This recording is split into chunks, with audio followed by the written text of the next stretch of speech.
श्री गणेशाय नमः। श्रीकण्ठपुत्र हरिनन्दन विश्वमूर्ते, लोकैकनाथ करुणाकर चारुमूर्ते, श्रीकेशवात्मज सुमनोहर सत्यमूर्ते, श्रीभूतनाथ भगवन् तव सुप्रभातम्।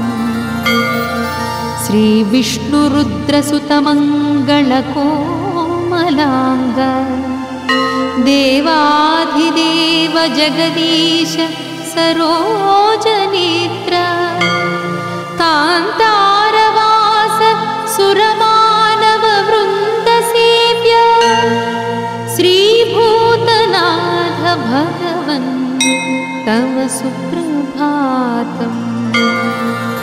आशानुरूप फलदायक कान्तमूर्ते, ईशानकेशवसुत मणिकण्ठ सुदिव्यमूर्ते, भक्तेश भक्तहृदयस्थित भूमिपाल, श्रीभूतनाथ भगवन् तव सुप्रभातम्।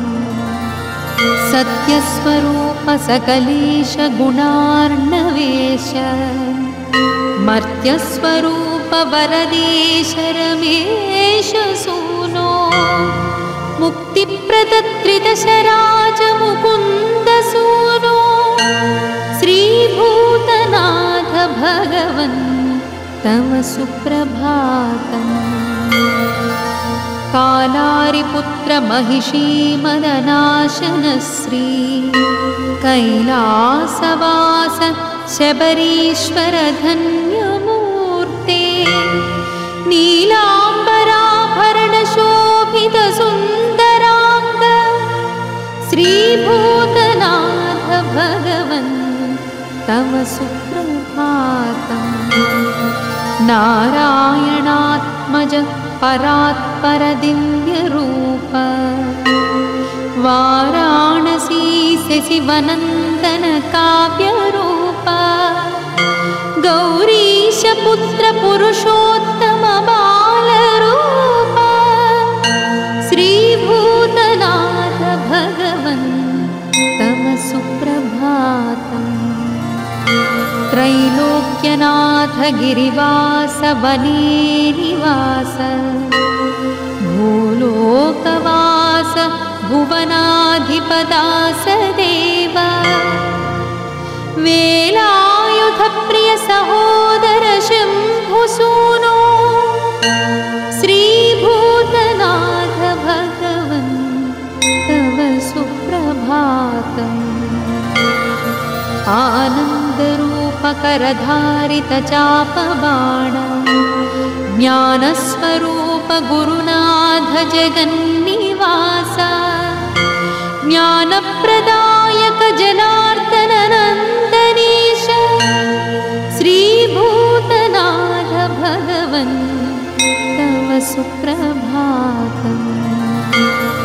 अम्भोजनाथ सुत सुन्दर धन्यमूर्ते, शम्भुप्रिया कलित पुण्यपुराणमूर्ते, इन्द्रादिदेव गणवन्दित ब्रह्मचारि, श्रीभूतनाथ भगवन् तव सुप्रभातम्।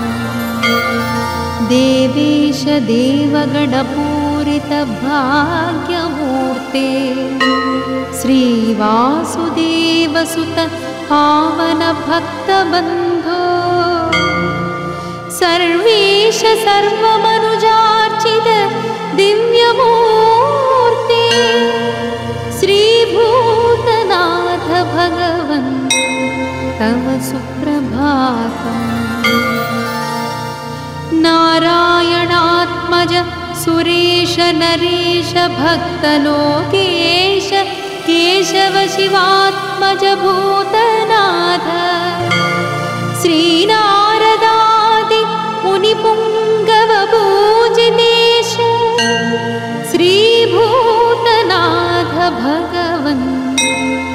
सुप्रभातम् आनन्दरूप सुरसुन्दरदेहधारिन् शर्वात्मज शबरीश सुरालयेश सुगरीश नित्यात्मसौख्यवरदायक देवदेव श्रीभूतनाथ भगवन् तव सुप्रभातम्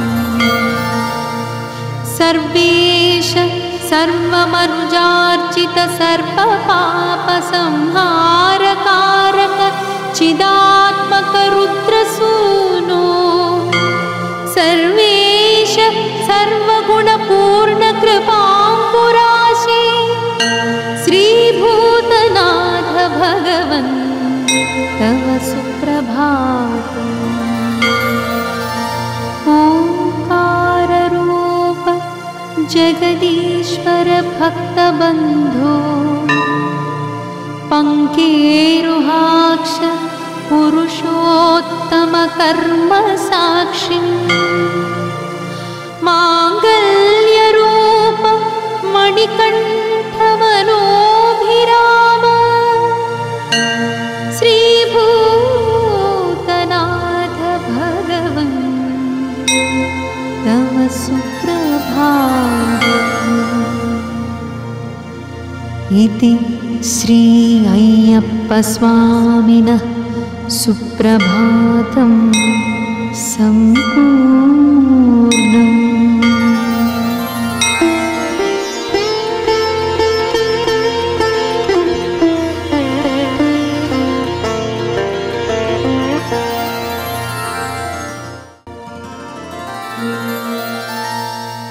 श्री गणेशाय नमः।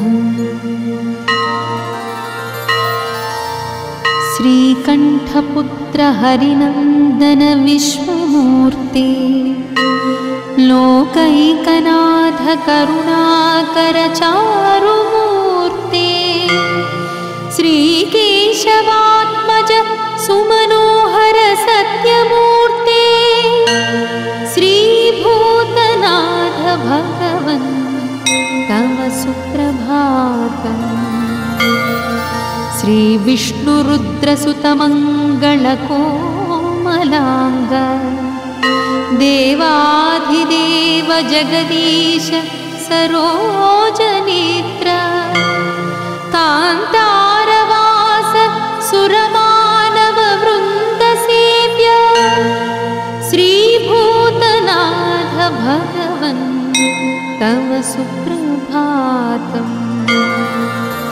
आशानुरूप फलदायक कान्तमूर्ते ईशानकेशवसुत मणिकण्ठ सुदिव्यमूर्ते भक्तेश भक्तहृदय स्थित भूमिपाल श्रीभूतनाथ भगवन् तव सुप्रभातम्। सत्यस्वरूप सकलेश गुणार्णवेश मर्त्यस्वरूप वरदेश रमेश सूनो मुक्तिप्रदत्रिदशराज मुकुन्द सूनो श्रीभूतनाथ भगवन् तव सुप्रभातम्। कालारिपुत्र महिषी मदनाशन श्री कैलासवास शबरीश्वर धन्यमूर्ते नीलाम्बराभरण शोभित सुन्दरांग श्रीभूतनाथ भगवन् तव सुप्रभातम्।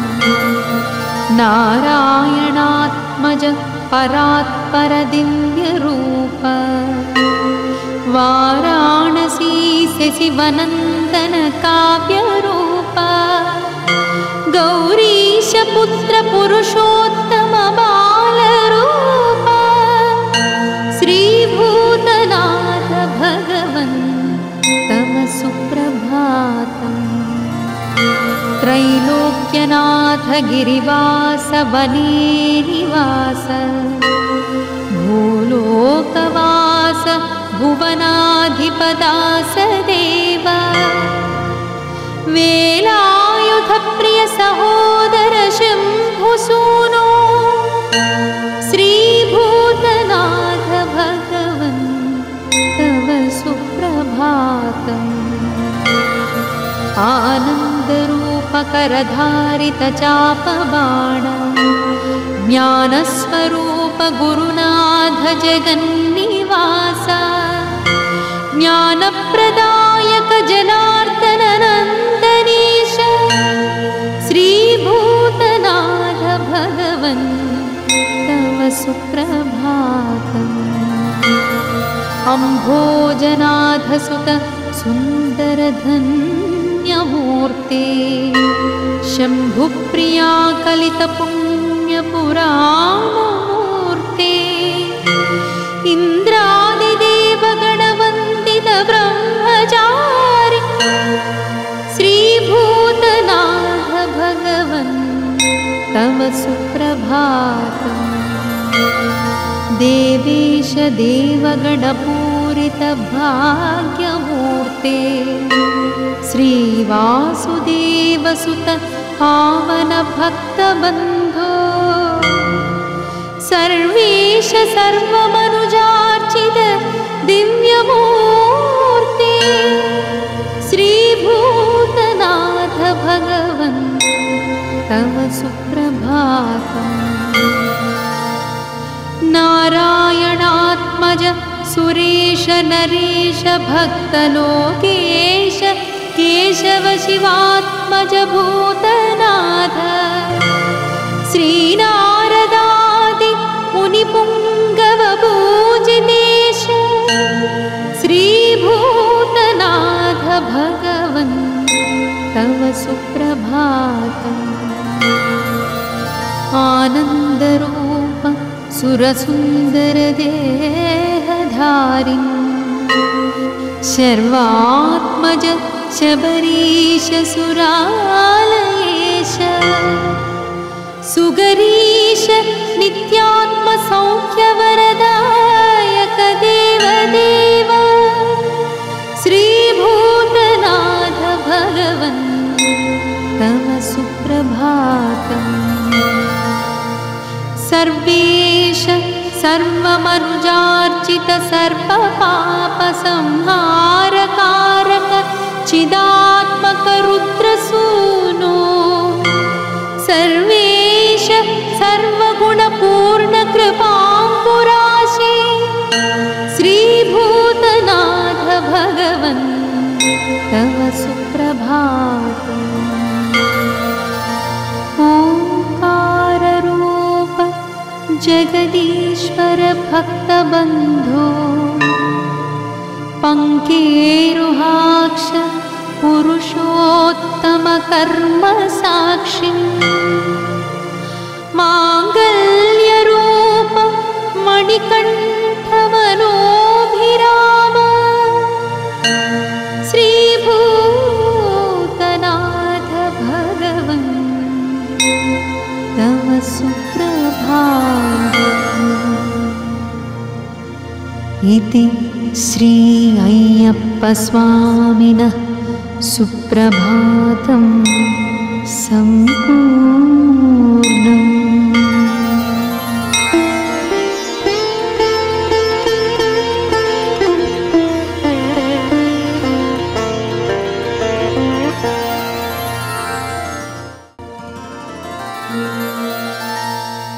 श्री गणेशाय नमः। श्रीकण्ठपुत्र हरिनन्दन विश्वमूर्ते लोकैकनाथ करुणाकर चारुमूर्ते श्रीकेशवात्मज सुमनोहर सत्यमूर्ते श्रीभूतनाथ भगवन् तव सुप्रभातम्। श्री विष्णुरुद्रसुतमङ्गलकोटिवेद्य कोमलाङ्ग देवाधिदेव जगदीश सरोजनेत्र कान्तारवास सुरमानववृन्दसेव्य श्रीभूतनाथ भगवन् तव सुप्रभातम्। आशानुरूपफलदायक कान्तमूर्ते ईशानकेशवसुत मणिकण्ठसुदिव्यमूर्ते भक्तेश भक्तहृदयस्थित भूमिपाल श्रीभूतनाथ भगवन् तव सुप्रभातम्। सत्यस्वरूप सकलेश गुणार्णवेश मर्त्यस्वरूप वरदेश रमेश सूनो मुक्तिप्रदत्रिदशराज मुकुन्द सूनो श्रीभूतनाथ भगवन् तव सुप्रभातम्। कालारिपुत्र महिषी मदनाशनश्री कैलासवास शबरीश्वर धन्यमूर्ते नीलाम्बराभरण शोभित सुन्दरांग श्रीभूतनाथ भगवन् तव सुप्रभातम्। नारायणात्मज परात्पर दिव्यरूप वाराणसी शशिवनन्दन काव्यरूप गौरीश पुत्र पुरुषोत्तम बालरूप श्रीभूतनाथ भगवन् तव सुप्रभातम्। त्रैलोक्यनाथ गिरिवास वनेनिवास भूलोकवास भुवनाधिपदास देव वेलायुध प्रिय सहोदर शम्भुसूनो श्रीभूतनाथ भगवन् तव सुप्रभातम्। आनन्दरूपकरधारित चापबाण ज्ञानस्वरूप गुरुनाथ जगन्निवास ज्ञानप्रदायक जनार्दन नन्दनीश श्रीभूतनाथ भगवन् तव सुप्रभातम्। अम्भोजनाथ सुत सुन्दर धन्यमूर्ते शम्भुप्रिया कलित पुण्यपुराणमूर्ते इन्द्रादिदेव गणवन्दित ब्रह्मचारि श्रीभूतनाथ भगवन् तव सुप्रभातम्। देवेश देवगणपूरित भाग्यमूर्ते श्रीवासुदेव सुत पावन भक्तबन्धो सर्वेश सर्वमनुजार्चित दिव्यमूर्ते श्रीभूतनाथ भगवन् तव सुप्रभातम्। नारायणात्मज सुरेश नरेश भक्तलोकेश केशव शिवात्मज भूतनाथ श्रीनारदादि मुनिपुङ्गव पूजितेश श्रीभूतनाथ भगवन् तव सुप्रभातम्। आनन्दरूप सुरसुन्दर देहधारिन् शर्वात्मज शबरीश सुरालयेश सुगरीश नित्यात्म सौख्यवरदायक देवदेव श्रीभूतनाथ भगवन् तव सुप्रभातम्।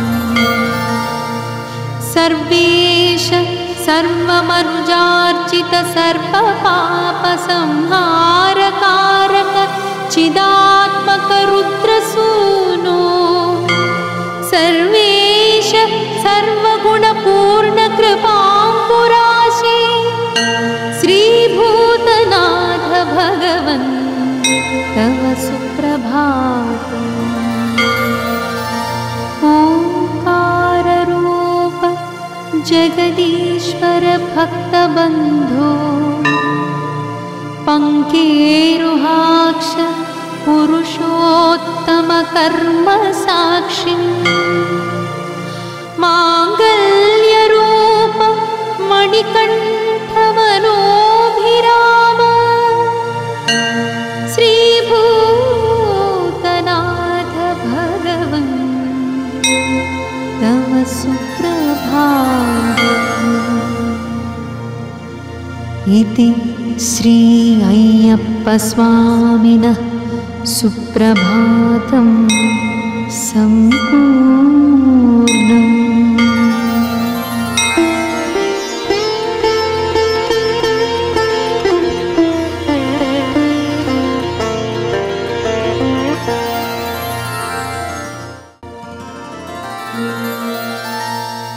श्री गणेशाय नमः।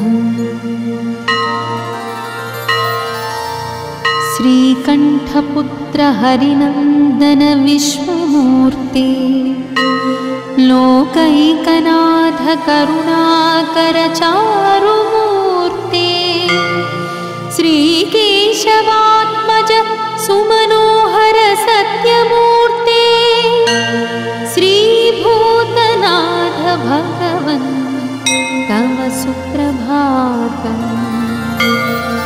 श्री विष्णुरुद्रसुतमङ्गलकोमलाङ्ग देवाधिदेव जगदीश सरोजनेत्र कान्तारवास सुरमानववृन्दसेव्य श्रीभूतनाथ भगवन् तव सुप्रभातम्। आशानुरूप फलदायक कान्तमूर्ते ईशानकेशवसुत मणिकण्ठसुदिव्यमूर्ते भक्तेश भक्तहृदयस्थित भूमिपाल श्रीभूतनाथ भगवन् तव सुप्रभातम्। सत्यस्वरूप सकलेश गुणार्णवेश मर्त्यस्वरूप वरदेश रमेश सूनो मुक्तिप्रदत्रिदशराज मुकुन्द सूनो श्रीभूतनाथ भगवन् तव सुप्रभातम्।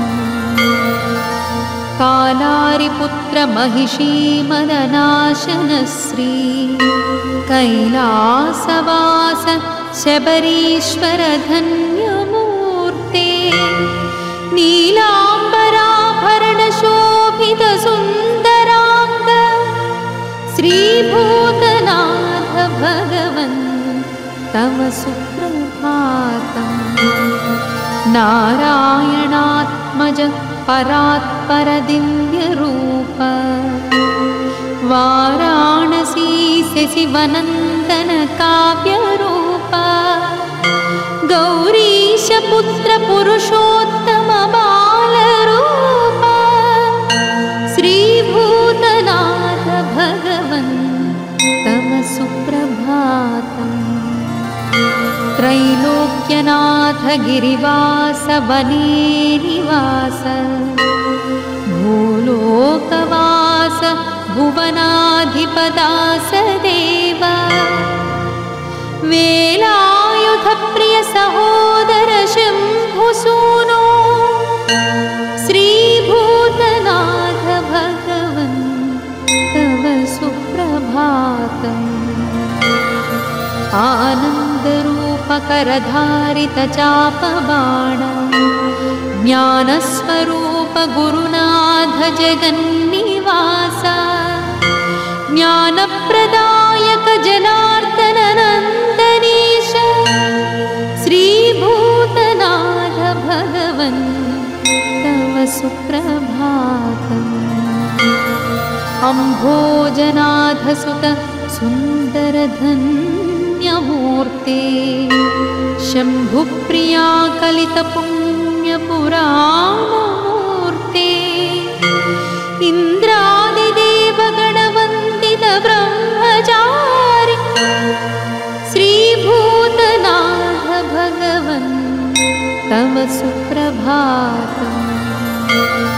देवेश देवगणपूरित भाग्यमूर्ते श्रीवासुदेवसुत पावन भक्तबन्धो सर्वेश सर्वमनुजार्चित दिव्यमूर्ते श्रीभूतनाथ भगवन् तव सुप्रभातम्। नारायणात्मज सुरेश नरेश भक्तलोकेश केशव शिवात्मज भूतनाथ श्रीनारदादि मुनिपुङ्गव पूजितेश श्रीभूतनाथ भगवन् तव सुप्रभातम्। आनन्दरूप सुरसुन्दरदेहधारिन् शर्वात्मज शबरीश सुरालयेश सुगरीश नित्यात्मसौख्यवरदायक देवदेव श्रीभूतनाथ भगवन् तव सुप्रभातम्। सर्वेश सर्वमनुजार्चित सर्वपापसंहारकारक चिदात्मक रुद्रसूनो सर्वेश सर्वगुणपूर्ण कृपाम्बुराशे श्रीभूतनाथ भगवन् तव सुप्रभातम्। ओंकाररूप जगदीश्वर भक्तबन्धो पंकेरुहाक्ष पुरुषोत्तम कर्म साक्षी मांगल्यरूप मणिकण्ठ मनोभिराम श्रीभूतनाथ भगवन् तव सुप्रभातम्। इति श्री अय्यप्पस्वामिनः सुप्रभातं सम्पूर्णम्।